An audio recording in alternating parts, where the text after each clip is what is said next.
Hola chicos, soy Sofía Álvarez y hoy les vamos a hablar sobre la influencia ideológica que tuvo la Revolución Rusa en Latinoamérica, ya que es considerado uno de los hitos más importantes de la época contemporánea y les vamos a dar a conocer los puntos más importantes y la influencia que tuvo.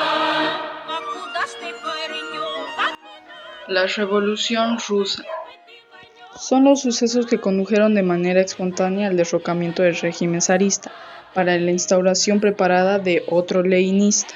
El 7 de noviembre de 1917 se marca la caída definitiva del régimen zarista para formar una nueva era en Rusia. Las causas fundamentales del estallido de la Revolución Rusa fueron por un lado el estancamiento y la parálisis de la economía zarista y por otro lado las continuas derrotas de la Gran Guerra y las consecuentes deserciones masivas. La Revolución Rusa comprende dos distintos momentos históricos, ambos en 1917. La Revolución de Febrero. La Revolución de Febrero puso fin al gobierno de zar Nicolás II y conformó un gobierno provincial. Se inició con una huelga espontánea entre los trabajadores de la fábrica de Petrógrado, a los cuales la policía los estaba reprimiendo, pero al final terminaron eventualmente sumándose también a los insurrectos. Presionado por el Estado Mayor, zar Nicolás II renunció el 2 de marzo y su hermano el duque Miguel rechazó la corona. Al día siguiente se creó un gobierno provincial compuesto por coaliciones de políticos liberales y socialistas moderados. Su cometido era gobernar hasta elección democrática de una asamblea constituyente panrusa a finales de 1917. Ante la demora de la aplicación de las reformas, el pueblo exigía al pueblo bolchevique que dio inicio a la Revolución de Octubre. Vladimir Lenin y sus compañeros del partido bolchevique. El plan ideado por los bolcheviques fue tomar el poder del país durante el segundo congreso de los soviets. Se instauró el Comité Militar Revolucionario Petrógrado, de los cuales ellos ganaron. Con el poder bajo el mando de los bolcheviques se llevaron a cabo las votaciones, de las cuales por un gran margen resultaron vencedores por un gran amplio los socialistas revolucionarios. Renuentes a entregar el poder constituyente, Lenin consideraba menos democrático que los soviets, así que decidió crear una campaña, básicamente diciendo de no querer entregar. Impacto ideológico de la Revolución Rusa. La influencia predominante fue el campo de las ideas, con la propagación de la ideología socialista y de las propuestas anarquistas traídas por los inmigrantes. Transformó los modos de ver, analizar y explicar la realidad social y sus problemas. La Revolución Cubana, que está constituyendo los gobiernos de países como Venezuela o Bolivia, son algunos de los procesos políticos en Latinoamérica inspirados por la Revolución Rusa.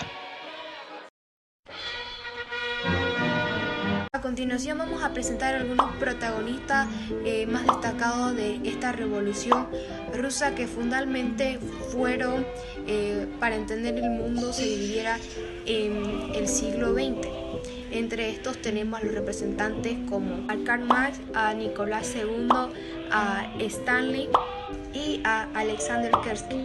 Nicolás II fue el último monarca de la dinastía de los romanos, una familia que había gobernado el imperio ruso durante más de 300 años. Él mismo reconoció que no estaba preparado para gobernar y afrontar las situaciones políticas de su país. La zarina Alejandra, la mujer de Nicolás II, tenía muy mala fama con los rusos porque era de origen alemán y Rusia estaban perdiendo la Primera Guerra Mundial con Alemania. El zar y su familia fueron asesinados por un grupo de revolucionarios. Fue un líder de gobierno que surgió después de que Nicolás II abdicara las protestas en 1917. Gobernó las formas pacíficas del país y mantuvo un margen de familia real, no persiguió la nobleza y permitió el retorno de algunos exiliados. A pesar de la admiración de zar, la situación no mejoró. Había desigualdad, pobreza.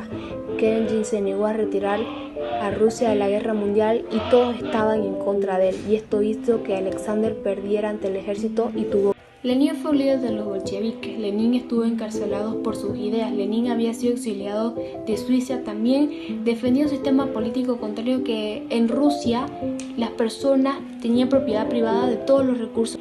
Fue el primer dirigente de la Unión Soviética que tuvo un nuevo nombre en Rusia, en la antigua capital que era Hamburgo, y se cambió a Leningrado.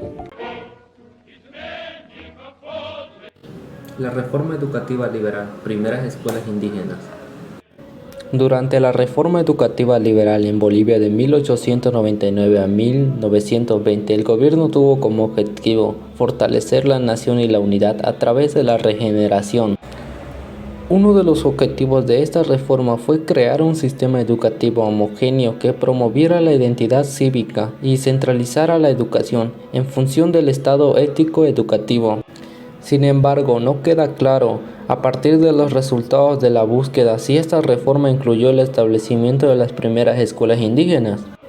En los tiempos modernos, el gobierno boliviano ha implementado varias reformas educativas, incluida la Ley de la Reforma Educativa de 1565, que tuvo como objetivo mejorar la educación en términos de calidad, eficiencia, eficacia e igualdad de derechos entre hombres y mujeres.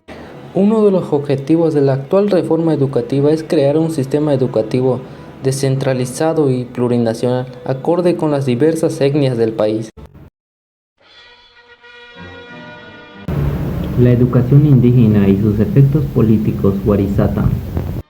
La escuela Warisata, también conocida como Escuela Hayu de Warisata, fue un proyecto para las comunidades indígenas de Bolivia que se estableció en la década de 1930. La escuela se basó en la idea del trabajo productivo, donde la escuela era autosuficiente y a través de sus talleres y la participación de la comunidad.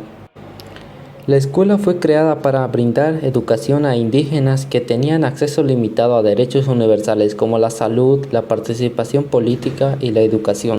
La escuela fue un movimiento emancipador que tuvo como objetivo brindar a los indígenas acceso a la tierra y a la educación y a la salud. La escuela Warisata tenía una clara intención política, ya que pretendía empoderar a los indígenas y brindarles las herramientas para luchar contra la exclusión que sufrían ante la sociedad. La escuela fue una respuesta a la ideología liberal positivista de la minoría mestiza criolla que buscaba excluir a los indígenas de la sociedad civil y los consideraba una carga o obstáculo para su progreso. La escuela fue una apuesta por la historia de Bolivia y una base fundamental para la educación boliviana. Fuera relevante o pertinente a la realidad social, cultural y económica contemporánea del país. En la primera mitad del siglo XX, la educación de los indígenas era un problema en Bolivia y el Estado debía tomar posición y desarrollar acciones para atenderlo. La escuela Warisata fue una respuesta a esta situación y tuvo como objetivo brindar a los indígenas una educación relevante para su cultura y forma de vida. En agosto de 1931 se funda la escuela de Warisata, a cargo del maestro de orientación libertaria Elizardo Pérez y el amauta Avelino Ciñani. Esta escuela es considerada como el primer ejemplo de educación indígena tanto en Bolivia como en Sudamérica. Este modelo y proyecto, basado en la idea de la necesidad de una transformación social, tuvo como sujeto político y principal a las comunidades aymaras y quechua. El legado de la escuela de Warisata reside de haberse planteado en resolver el problema del indio. Inicialmente la escuela funcionaba de manera clandestina, en la capilla de la comunidad, pero ya posteriormente se pudo construir ambientes con un estilo tihuanacota, con la ayuda de los comunarios. Los comunarios no solo ayudaron en la edificación, además tuvieron una participación activa en la toma de decisiones del establecimiento. Sus fundadores, al momento de comenzar sus labores educativas, jamás se imaginaron que se convertiría en la mayor experiencia de educación rural latina. Entre las particularidades de esta escuela es que fue pionera en la educación bilingüe castellano-aymara, además de la enseñanza de la producción de alimentos, producción de vestimentas y la fabricación de teja. Más allá de la educación impartida en este recinto, es innegable que esta escuela fue un instrumento de liberación para el indígena, ya que recordemos que este se encontraba limitado en sus derechos universales, como ser la salud, la participación política y sobre todo la educación Ayllu, Warisata, la Escuela de la Libertad. Warisata adoptó una actitud completamente contraria al asumir la defensa del indio frente a la explotación. Así lo describe Carlos Salazar Montajo en la Taica Teórica y Práctica de la Escuela del Ayllu. Para esto se tuvo que plantar contra explotadores y latifundistas y denunciar fuertemente el rol de las Fuerzas Armadas, no solo desde el plano de la educación, sino en el cultural, económico y social, ya que mientras se daba la escuela de Warisata estaban en predominio de los élites mineras y terratenientes en pleno conflicto de la guerra del Chaco entre Bolivia y Paraguay. En la década del 30, la escuela Ayllu de Warisata, en plena persecución al peligro comunista, proclamó la necesidad de una educación liberadora, construida por los propios pobladores de las comunidades. Warisata enseñó a luchar y por eso fue perseguida, asediada y finalmente liquidada, 10 años antes del inicio de la revolución en Bolivia en 1952. El gobierno de Evo Morales Ayma, en marco del Estado plurinacional y 68 años después de la destrucción del sistema de los núcleos escolares de Warisata, en el año 2010 impulsa la Ley de la Educación de Avelino Ziñani y Elizardo Pérez, Ley número 070. En esta dice que el fundamento de la necesidad de una educación descolonizadora, intercultural, plurilingüe, comunitaria y productiva, la ley que lleva los nombres de los ideólogos e impulsadores de la escuela Warisata y establece que toda persona tiene derecho a recibir una educación en todos los niveles de manera universal, productiva y gratuita, integral e intercultural, sin discriminación, que la educación constituye una función suprema y primera responsabilidad financiera del Estado y garantiza la participación social comunitaria de madres y padres de familia en el sistema educativo. Educación rural en América Latina. Yo les voy a hablar sobre el darwinismo social. La guerra federal tuvo efectos perversos en la sociedad boliviana, pues el temor a la fuerza indígena reafirmó las tendencias racistas de la sociedad criolla. Surgió el llamado darwinismo social como componente ideológico de las clases dominantes. Esta tendencia plantea posturas contrapuestas entre el rol civilizador del blanco y los instintos bárbaros del indígena, rasgo que para los darwinistas sociales quedó demostrado en las masacres de los ejércitos constitucionalistas y federales en Moza, Ayoayo, Corocoro y Peña en 1899. El darwinismo social proponía la necesidad de asimilar a los indios a la civilización, desencabezando el caudillismo indígena, tal como sucedió con Zárate Huilca en 1902. Esta ambigüedad se hizo más patente cuando Bautista Saavedra, abogado y defensor de los cabecillas en el proceso de Moza entre 1900 y 1902, dictó la condena de varios de ellos.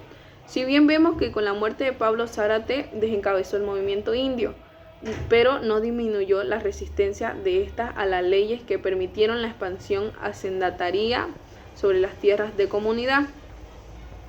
El ejército fue otra forma de incorporar a la raza indígena a la civilización con gran cautela y asumiendo críticas en 1908.